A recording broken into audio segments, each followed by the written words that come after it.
Hello, everyone. Happy Saturday, and welcome to Live with Shanta Jackson. My vision in life is to help people to help themselves and others. We are streaming live on both Facebook and YouTube. So please do enter your questions and comments in the chat box. Today is it was like National Rose Day.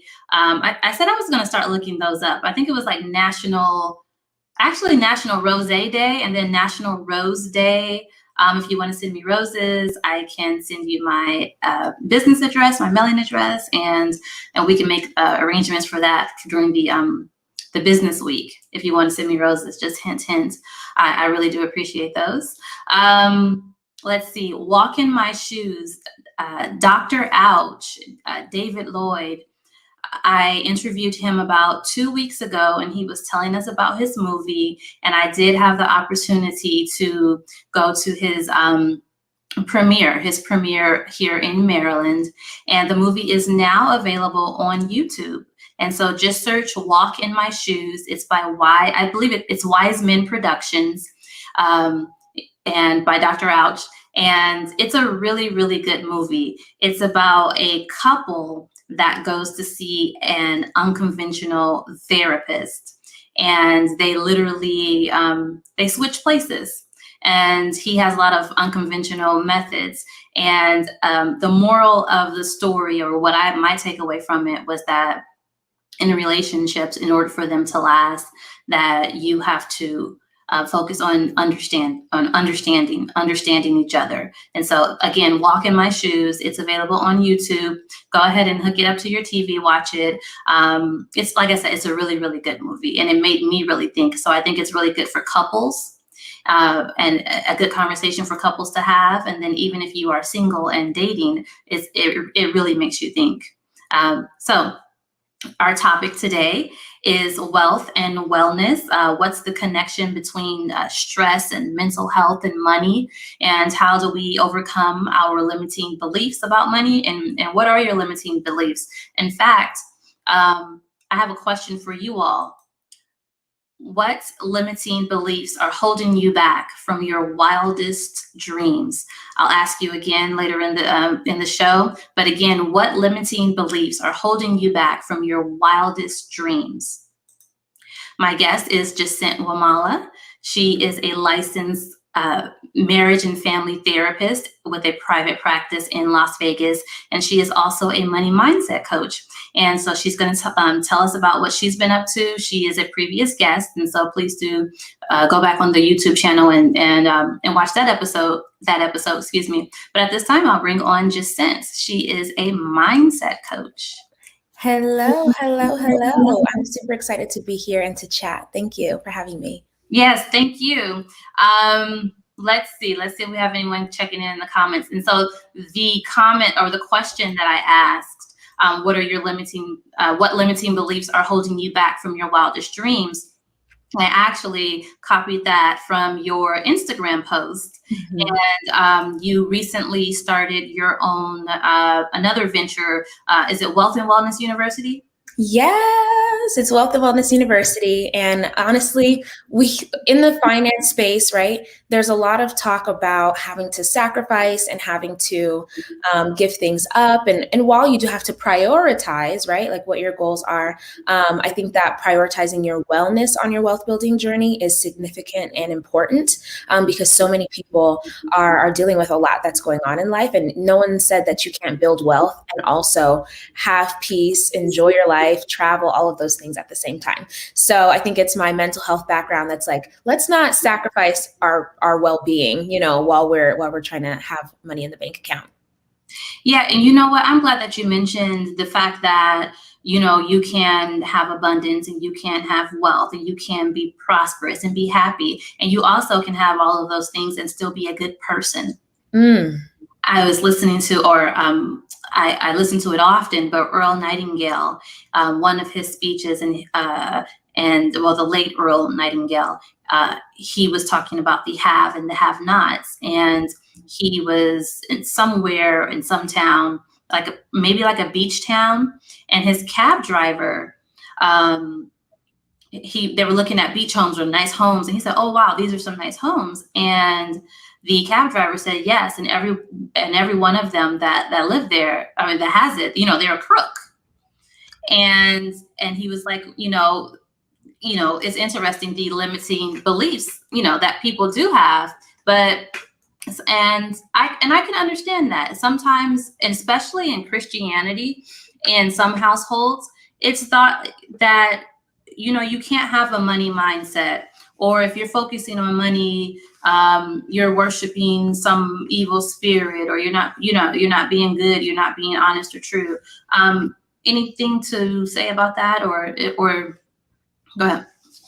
Yeah, the saying is, the love of money is the root of all evil, not money is the root of all evil, right? So to be obsessed with pieces of paper with dead people's faces on them, that's going to be something that's problematic. And I believe that that would be problematic.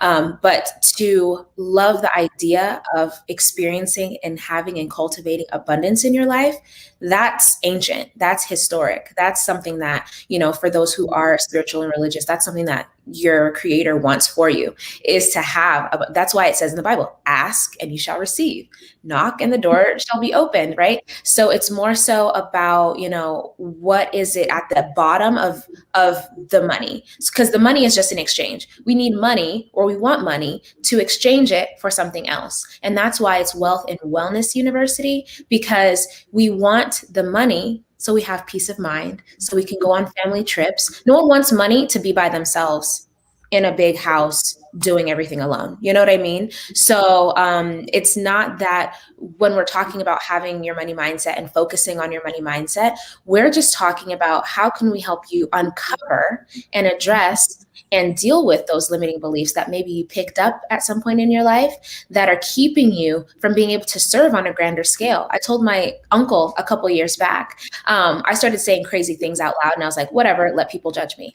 I said to my uncle, I would love to give like $5 million to a nonprofit organization, but how is it that I'm going to be able to contribute to have that significant of an impact in the world, monetarily and otherwise, if I'm not doing what I can to get to that place? In order to give away 5 million, that means I need at least 15, at least, I don't know, something like that. You know what I mean? Like, I haven't worked out the math, but because I want to have a huge impact in the world, that means I'm going to have a different type of strategy. And so all of us want to serve. All of us have a cause that we care about.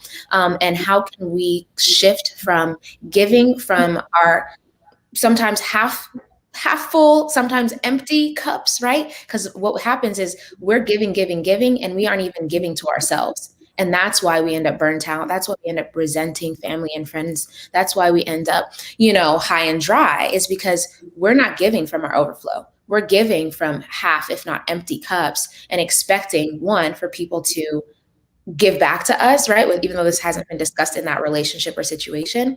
And we're expecting that it's just going to turn around on its own. And that's just not how it works. You know what I mean?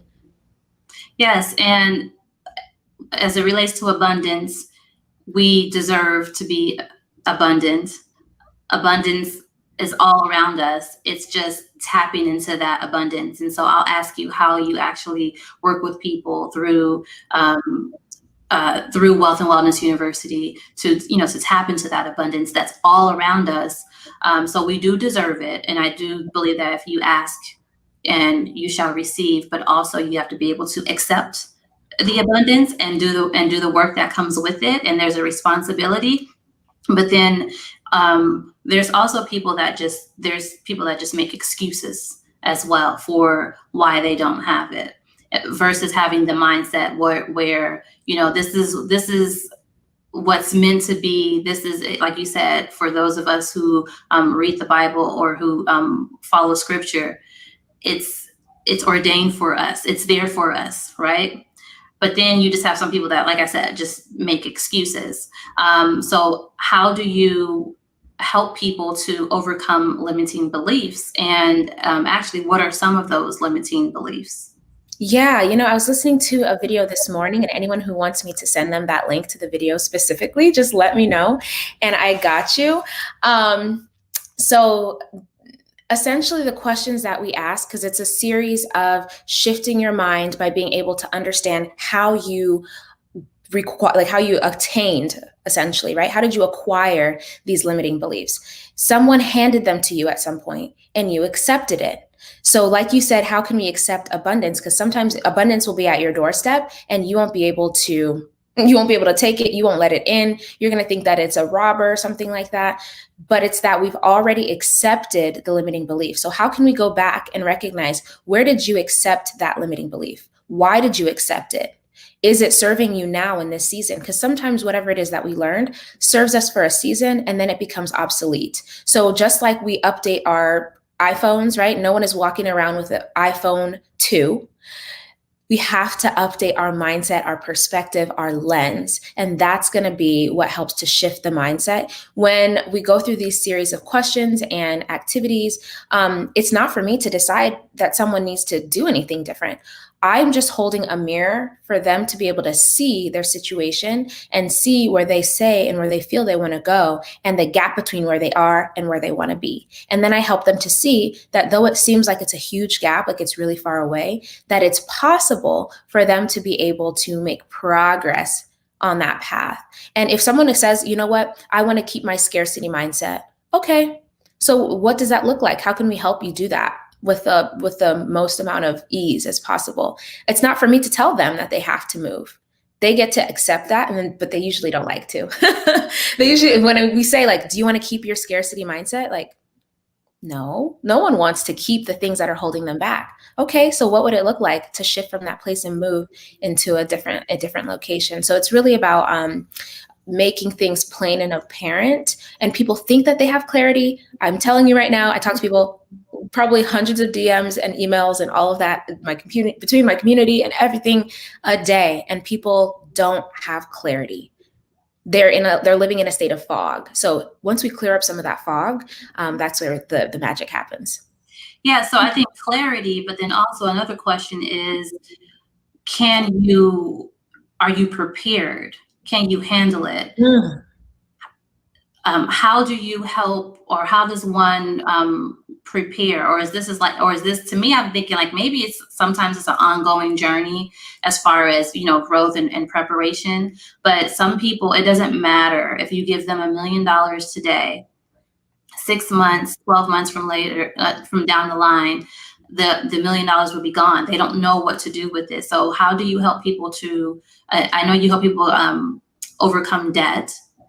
But what about once they've overcome the debt and they have the clarity first, they overcome the debt. Now, what about the maintenance? What about living in their abundance? Ooh, there's levels to it, right? So I recently developed kind of like my framework for how I work with my community. I was just doing with them what I know how to, and I'm getting more and more clarity as their coach on exactly how we've gotten them where they are and how to replicate that with other people. And so I say there's levels to your legacy. So when you make a decision that you're going to live on purpose, that's a level to your legacy. That's a stamp in your history that you're going to tell your kids about. That's going to be a shift in your family tree, right? And then when you get your mindset under control, that's a level in your legacy. When you start managing your money, that's a level. When you focus on your health, that's a level. When you're able to start building your wealth, right? When now someone's out of debt and it's like, okay, your money is yours. How do we help you use it wisely, allocate it on purpose, all of those fun things that it really comes down to, right? They're getting closer and closer to their largest legacy idea, their wildest dreams. So it's your home that you're going to purchase. It's what kind of travel do you want to do? How do you want to serve in the world? And how are we helping you to be strategic in the steps that you're taking to make that happen? So what happens is that we'll sit down and we'll have a meeting, and I call it their winner's circle blueprint, right? So the winner's circle is my newest baby. And so we come up with their blueprint of how to make this huge idea and break it down into smaller steps, down to the day. What do you need to be doing on a daily basis to help you continue to put one foot in front of the other? Because you know what the biggest killer is once you started to make some progress is complacency.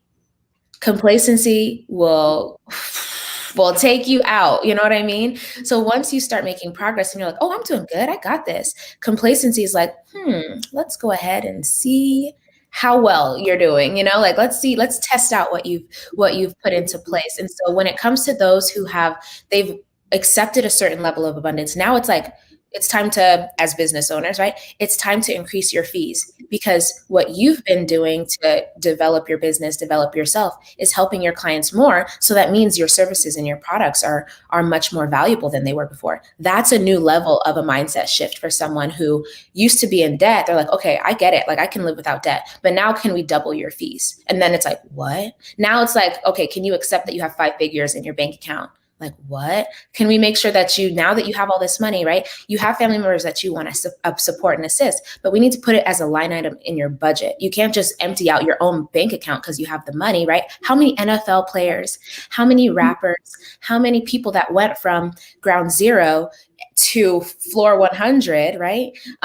End up unable sustainably to live and support their family and friends because they just gave it all away in one lump sum or really quickly. So it's really about the levels to your mindset. Just like a video game, there are different levels. And when you start ascending, it's not going to necessarily get easier, but with support, with the process, with the strategies, you can do it with more ease. So that's where some of the most fun happens, like when we start getting to the harder levels, essentially, right? On the video game is like, okay, now we need to really get creative and strategic.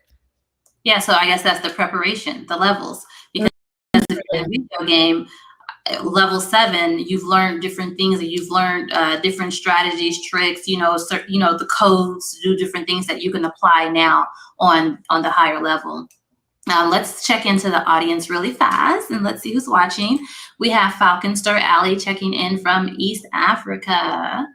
Hey there, thanks for watching. And we have Lorinda McKelvey watching from Chicago, and she says, cultivated abundance, well said. And then we have Malik Truth, and he's watching and listening. Thank you so much. And he's in Las Vegas. And Lorinda, she says, yes, please provide the link to the video. Yes, so walk in my shoes. I'll make sure that I put that in the chat after the episode. And then Lorinda has a question for you, Jacent. She wants to know, what activities would you suggest to clear the fog? Yeah. So first off, that's really cool how all these little names can pop up. I'm like, this is fun. I love it. So clearing the fog is a process.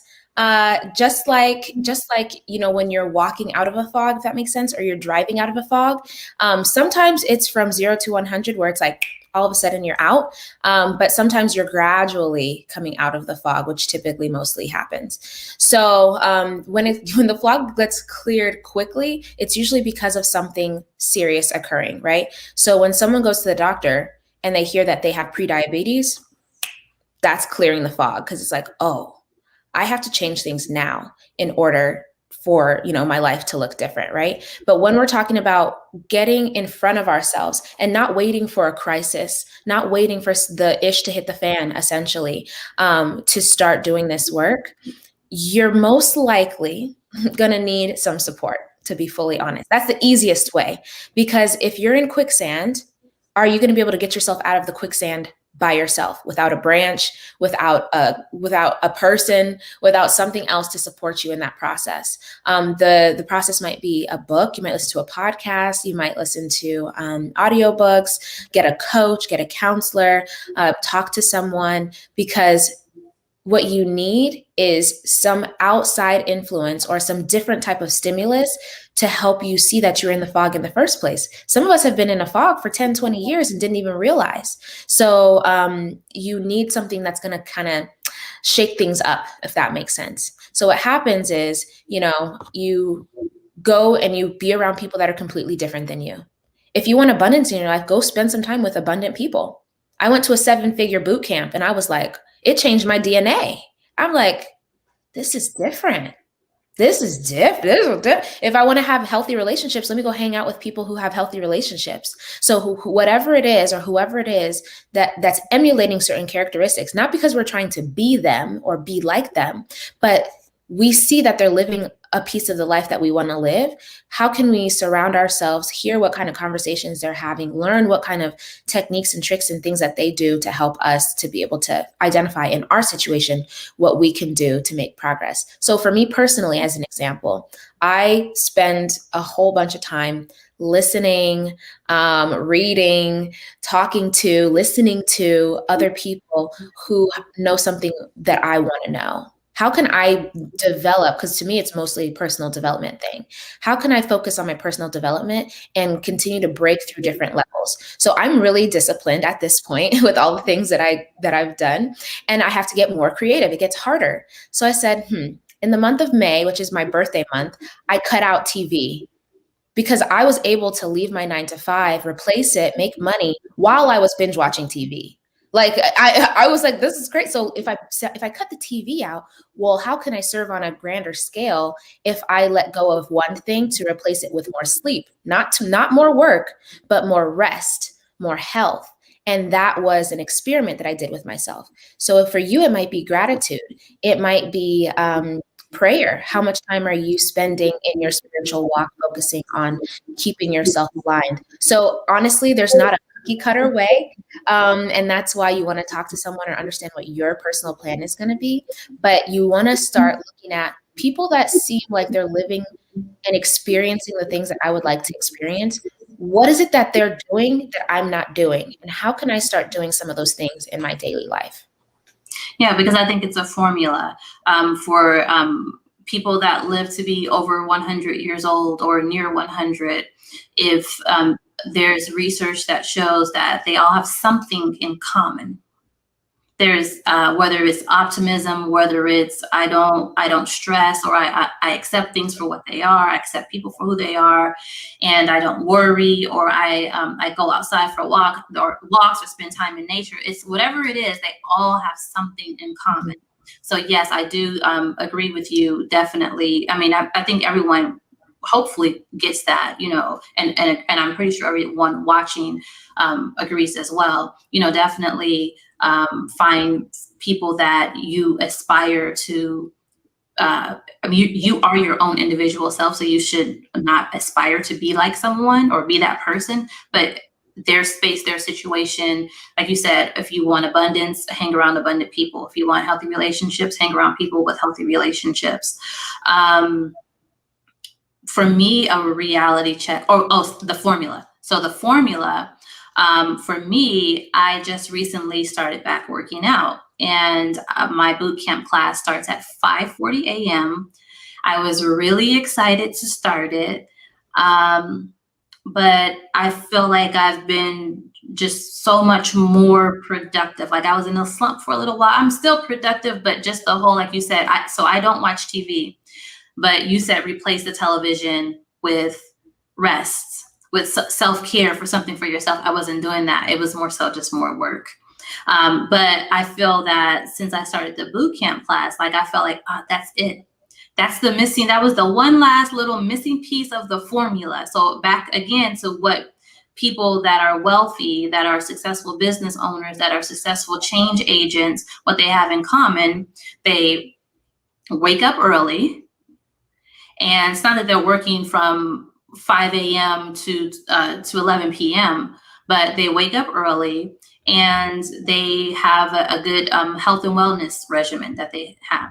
And so I felt it, and I can see it in myself, and just in my productivity, and then even my relationships that I'm having with my clients, and just how I'm managing my day. So that formula.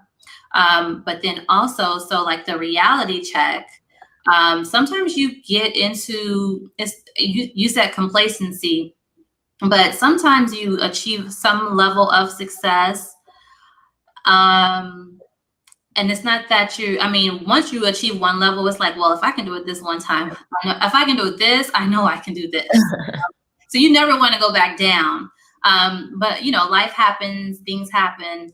And and I'm in my transition. I have this show on Saturday, which I think I'm going to take a break from for a while because I started another show on Wednesday, Connections. It focuses on more so professional networking, career development, advancement, and business growth. And I think I want to focus more on that brand. And so I'm making a lot of decisions, and that means I have to build a team. So I have to hire people, and then that means I have to make other decisions for my LLC, for my other company called Engagement Associates. And today I was doing some paperwork, and I had to look at my gross receipts from 2019 up until present time. And I'm looking at my income for 2019, 2020, and now 2021. And I'm just like, for one, I'm very grateful and I'm appreciative. I'm like, wow, like you were consistent, you were doing this, and then this was a bad month, but you came back and you did this. So sometimes we have to step back and like really just look at all of the things that we've done, I guess maybe to put things into perspective. And once you have things in perspective, then you know what to do moving forward. Oh my goodness. Yeah, that you've hit the nail on the head. I think that what happens is most people, what they're looking at, what they're focusing on is all of the negative or bad stuff. So they're amplifying the things that they don't like or that they don't want, and what you focus on expands. So if you never slow down to take time to look at the things that are going right, and then giving yourself credit and understanding, how did I make that thing go right? What did I learn about the things that went sideways and went wrong, quote unquote, so that I can have more focus and intention moving forward to replicate, to the best of our ability, right, the results that we've gotten before, and also to experiment. Like if you never get started, so many people are so scared of failure, have a fear of failure, have a fear of messing up and dealing with perfectionism. I know I'm calling somebody out right now, right? That if you deal with that, you don't want to begin until everything, it looks nice and is in a cute little, you started this show as you were at the time. I'm sure that there are things that you learned along the way that helped you to elevate, improve, adjust how you did the show.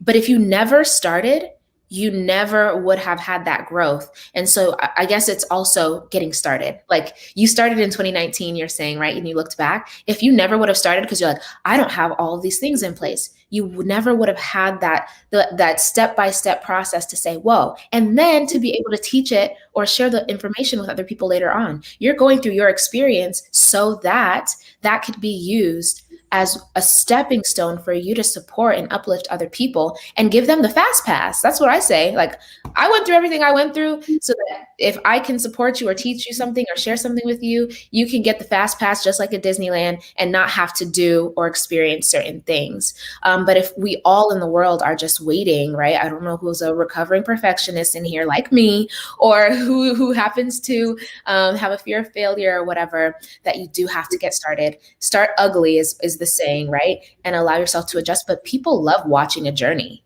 That's actually going to work in your favor to start ugly, because it's going to evolve and it's only going to get better as long as you keep putting one foot in front of the other, you know? Yeah, I definitely agree. And I said, you know what? I'm going to $1 million. And then after I make $1 million, I'm going to charge people to show them how I made $1 million. We have Jay the coach checking in. Jay the coach spins. What city are you checking in from? We have In Your Ear Radio. Good morning. Good morning to you. She's checking in from Las Vegas. In Your Ear Radio is hosted by Latoya. And we have Jimmy checking in from Las Vegas. And we were talking about making sure that we surround ourselves with like-minded individuals, or individuals who we aspire to be like, or to achieve their level of success. He says that he agrees so far. And he says, but where do I find my people in common that want peace, equality, and back to our historical Black power under this system of racism, white supremacy? Jimmy, we're here. We're here. Yeah. Yeah, we're here. Stay connected. Yes, we're here. And Jay, the coach Spence, is checking in from Greenbelt, Maryland. And Lorinda, she says, this is such a great conversation.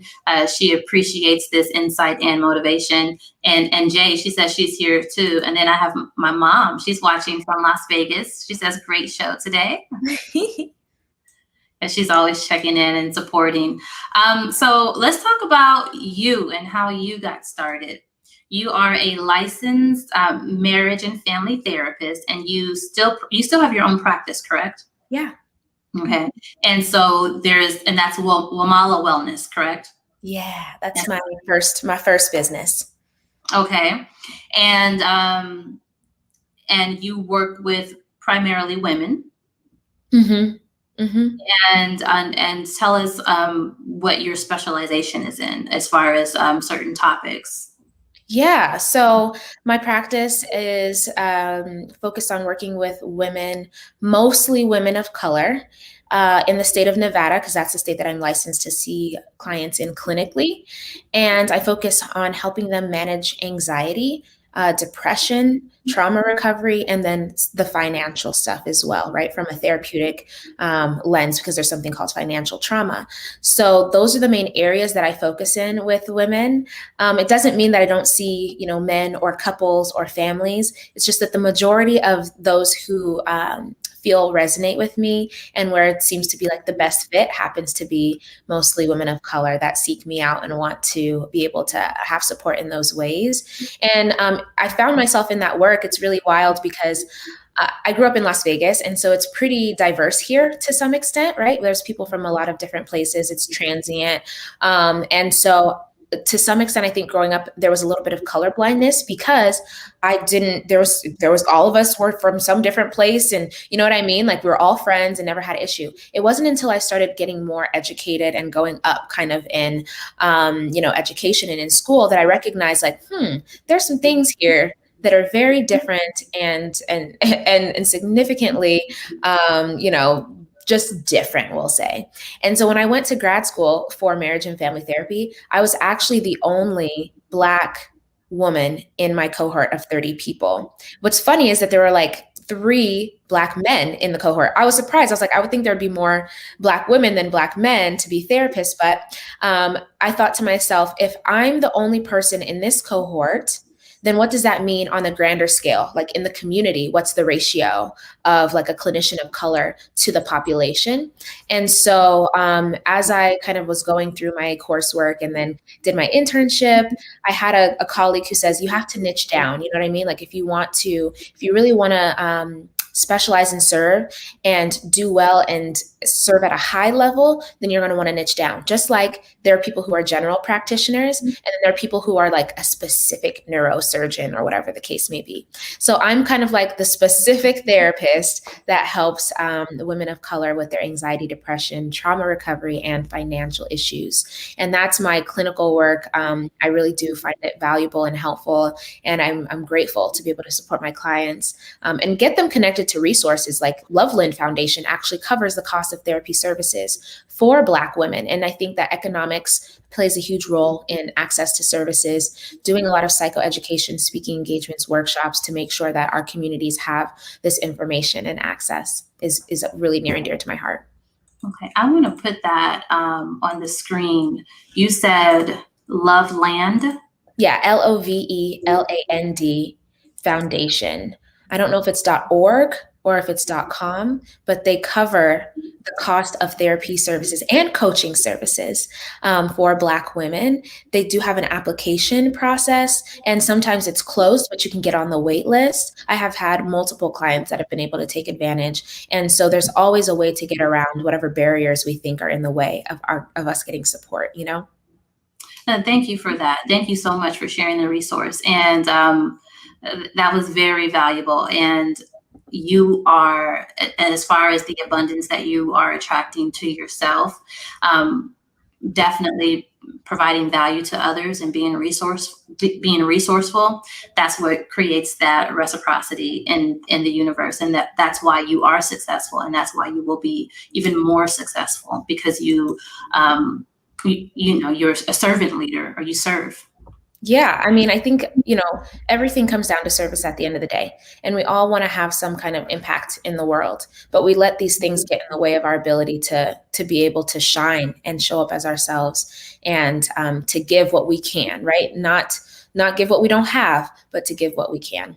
Okay. And we have let's see, I'm going to go into the chat box. We have Shantu checking in from Prince George's, Maryland. And Jay, the coach Spence, says, I wanted to go into therapy, but the burnout and money are a deterrent. It's so needed. And when you were talking about Loveland Foundation, she wants to know, is that just in Nevada, or is that national support? It's national. Actually, Rachel Cargill is the founder, I believe, and she, I think, resides in Brooklyn. So the foundation is housed in Brooklyn, but it serves people across the entire nation. Okay. And is it just women only being served, or is I think it's right now, from what I recall, I think it's specifically Black women, but I haven't been on the website to see if they've expanded that demographic at all. Okay, perfect. Thank you. And in your ear radio, Latoya, she says, I have a fear of failure, but I have big dreams. Yeah. I mean, you're not alone, for one, because that is like a very, very recurrent, prevalent experience. And the dreams were not given to you on accident. They weren't given to you to torture you. It feels like torture sometimes, because the place that we see in our mind, and especially if you have a vivid brain, you can see yourself in that big dream, serving, living your best life. Okay, I'm borderline bougie, so maybe you're being a little borderline bougie, but because you're not there right now, or because you don't see how, you're worried about how you're going to get there, that feels, for some people, feel really painful, can feel really uncomfortable and discouraging and depressing even for some. But what I can say is that we can choose, and I say this because I have the same experience, we can choose to continue to operate from that place and deal with and accept that pain, or I can deal with the pain of growing, because it's called growing pains, not growing feels good. So I can choose the growing pains that come along with having to learn how to be on camera and not be a hot mess. You know what I mean? I had someone call me the other day, be careful what you wish for, because you just might get it, right? You said, how do you prepare? Well, I don't know that you can never be 100% prepared. Any of the parents in here know you could do all the things you want in your life to try to prepare to have a kid and to raise them. There are some things you're just going to have to learn on the job. So the other day I said, like, I want to serve, I want to, help people, but I'm also an introvert, to be quite honest. And I'm kind of quirky. I'm like, okay, well, hopefully this works out, right? I just know I want to serve people. The other day, someone messaged me and says, hey, Channel 13 needs you to be on. I can't do it. I was seeing if you can. I'm like, be careful what you wish for, because you just might get it, right? Like, it might show up at your door, and what are you going to do when that happens? I literally had the thought, like, say no. That's what my brain, don't do it. That's what my brain was telling me. What do you even know about? And it's literally something I got a whole degree in. I've been doing for like 5-10 years now. Like, you're still going to have the challenges when you think you're ready. You're still going to have, some people don't ever, like, they get over their nerves. I was nervous before I got on this interview with you, even though we've talked multiple times. Like, I get on camera regularly. I get nervous before every single session. I get nervous before every single speaking engagement. But I know that it's not about me. It's about, in my dream, like, who do I see myself helping? So I said to myself, if you go on TV and make yourself look a fool, then you better learn from, you're going to have to learn from it, but you're going to have to show up. So I don't know. Everyone gets to choose their process, but I didn't regret it. And I just hate the idea of living with regret. Yeah, I'm the same way. I just kind of step into it. I'm nervous, and I'll tell friends or family, like, oh, I was so nervous. They're like, I couldn't tell. And then even just this platform, it's live. And so if I mispronounce a word, if I stutter, if I can't get my words out, my thought, like, it's just live, it's just here. But this is me stepping out of my comfort zone and just do it anyway. And I'm learning as I grow, and I'm growing really well, and I'm becoming better and better at what it is that I'm doing. And I succeed in anything that I decide to do. Ooh. And so also, Latoya, the fear of failure, but you have big dreams. It's also, I think, about just, you have to take a risk. Everything is a risk. And I'm risking a lot I have this new vision, this new dream for myself and what I want to do. And so if I'm pursuing one thing, that means that I'm not pursuing the other, or I have to let something go, or I have to, like you said, the specialization, you have to focus on something.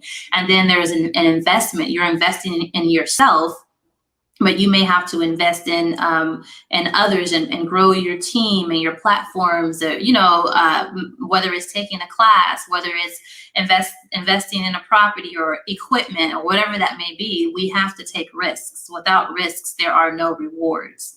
So sometimes it's okay to be scared. I'm scared all the time, but I just do it anyway, even when I'm scared.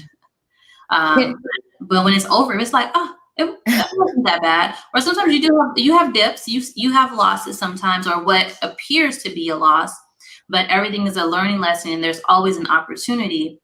And for me, I don't take no as an answer. So for me, it's no, not right now. If something doesn't work out, it's not a failure. It's just that it did not work this way. But you know what? If this didn't work, that means there's something else better for me, and I'm going to try this way. And I just keep trying and keep trying. And what you are seeing right now, you're just witnessing that of me doing that right now.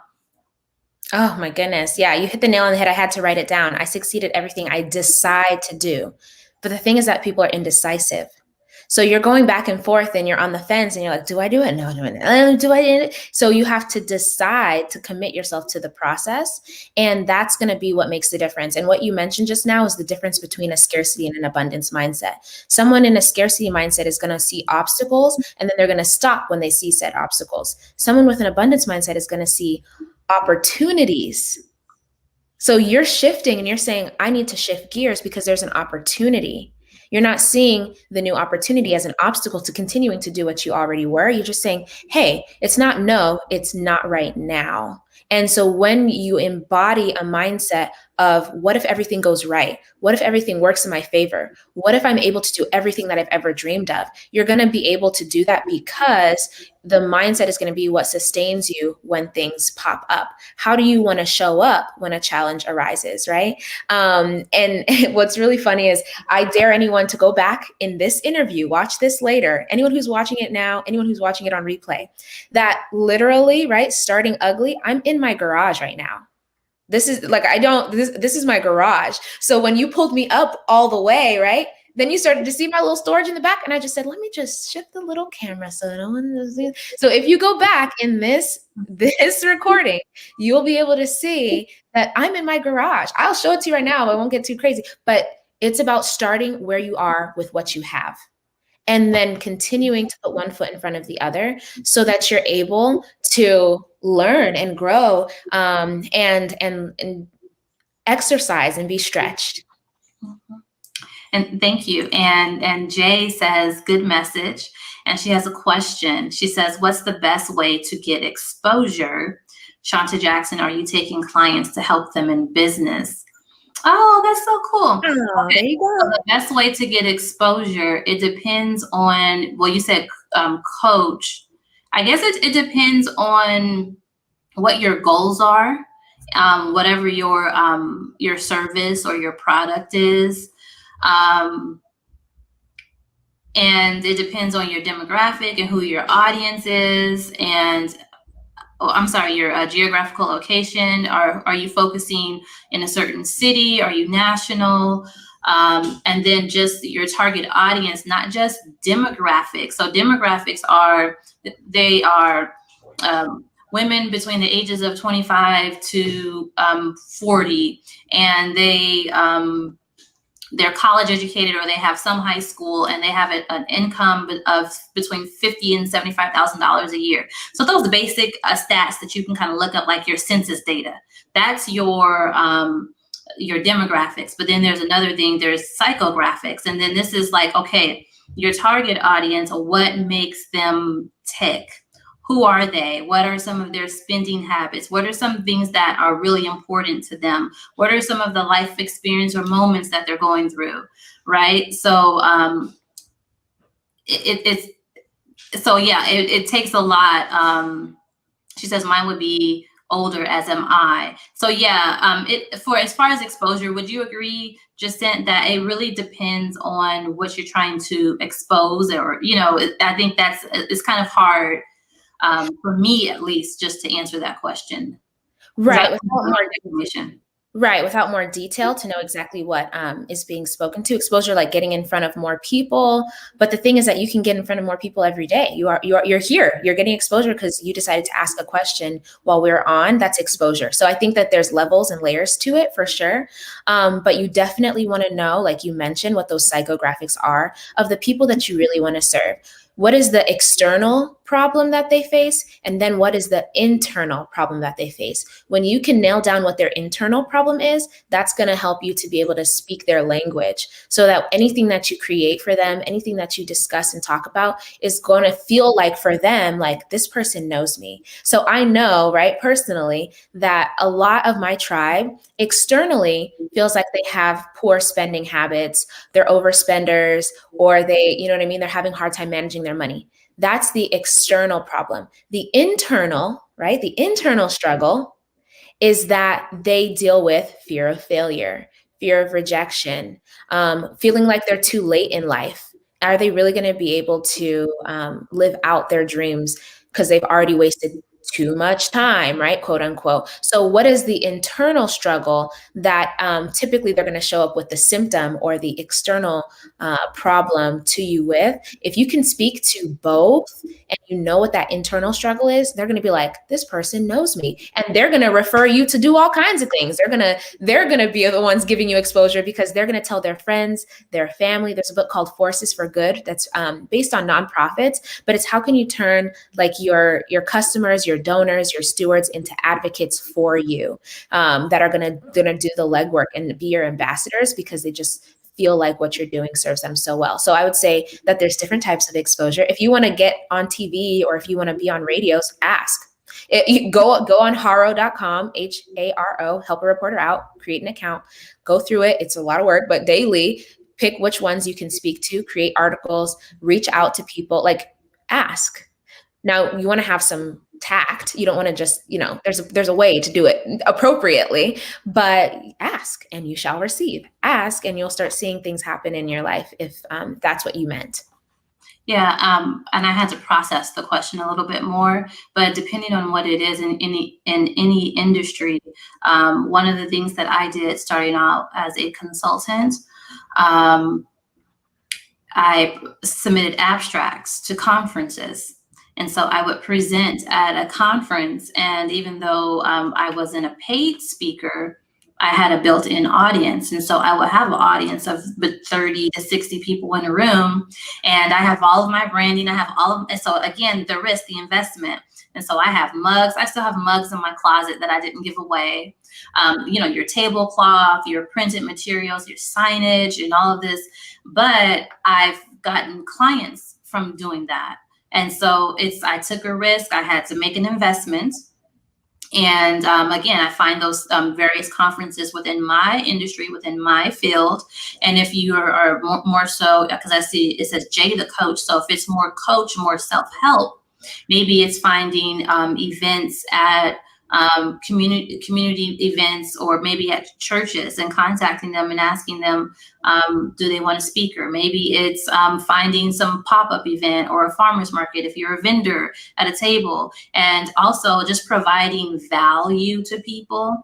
I also did quarterly webinars, and I would pay people to facilitate based off of so I'm giving them exposure to the audience, but I'm marketing, but it's a reason for me to be able to email and contact people, because guess what? We have this webinar coming up, and this is on LGBT, improving client and patient outcomes, or how to, community engagement. And then sometimes I would just do webinars myself and then offer continuing education credits to health education specialists. And so again, this is an investment because I have to pay for the platform, the marketing. But what I'm doing is I'm exposing myself, and I'm strategic of how I do it. I'm not doing these things on Facebook, and I'm not doing them on Instagram. I'm doing it on LinkedIn because those are the decision makers, and those are my potential clients. So you just have to kind of, again, know who your audience is and where your buyers are. And so Jay, my website is shantajacent.com. I do work privately as far as coaching. So if you are interested, you can reach out, shantajacent.com, and my contact information is on there. And we have, let's see, Lorinda. Lorinda has a comment for you, Latoya. She says that thank you for being transparent and sharing. And she says that she too experiences the same fear of that failure feeling. Yeah. Thank you both. Thank you, Lorinda. Thank you both, Lorinda and Latoya, for being transparent, because some people won't say it. And like you said, people like that transparency, and people actually, it's like building trust. When people can see you on your journey, and then that's how you build that base. And so, for example, Oprah, because it's not necessarily because she had, I mean, yes, as a businesswoman, because she has these different shows and these magazines and her media brand, her platform that she has. But once you learn her personal story and the things that she's learned along the way, and how she's grown, and because she's transparent, that's a person that you trust. And so when you go to advice resources or, different things, she's a brand that, you know what, I'm listening to her podcast. I'm going to listen to her masterclass and see what Oprah has to say. Oh, she's speaking. Did you hear about this? So I think it's that transparency also helps to build that trust as well. For those of you who have a question like Jay, as it relates to exposure. My mother says she's proud of me. Thank you, boss lady. Let's see. And we have Gina. Gina is checking in from Oakland. And she says, I'm really enjoying this conversation. I feel more motivated to continue new endeavors that I've had a difficult time with due to the fear of making certain investments or things not being perfect. So this warms my heart, if nothing else. Like, this is not the, for me, it's not scripted. It's live, unedited. And the fact that people are actually benefiting from watching and from listening is also encouragement for me as well.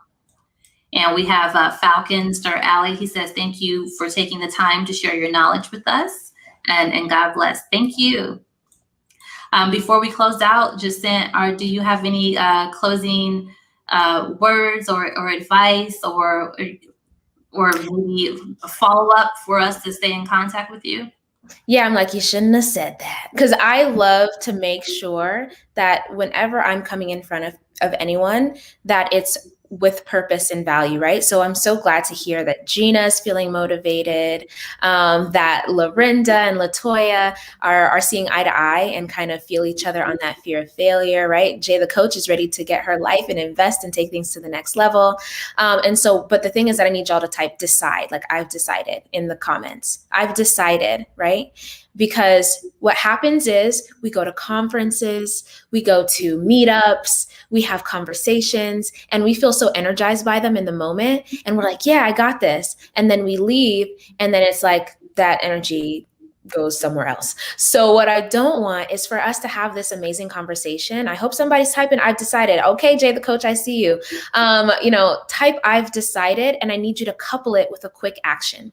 And that's the secret to my success and to the success of everyone that I've worked with, is that we don't just talk about stuff. We be about it. Okay. We do things that are going to help us to make progress. I've decided. I see Gina says, I've decided. Right. And so what is a small action I need you now? Right.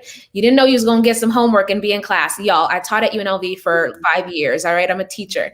What is your action item for when we get off of this call today?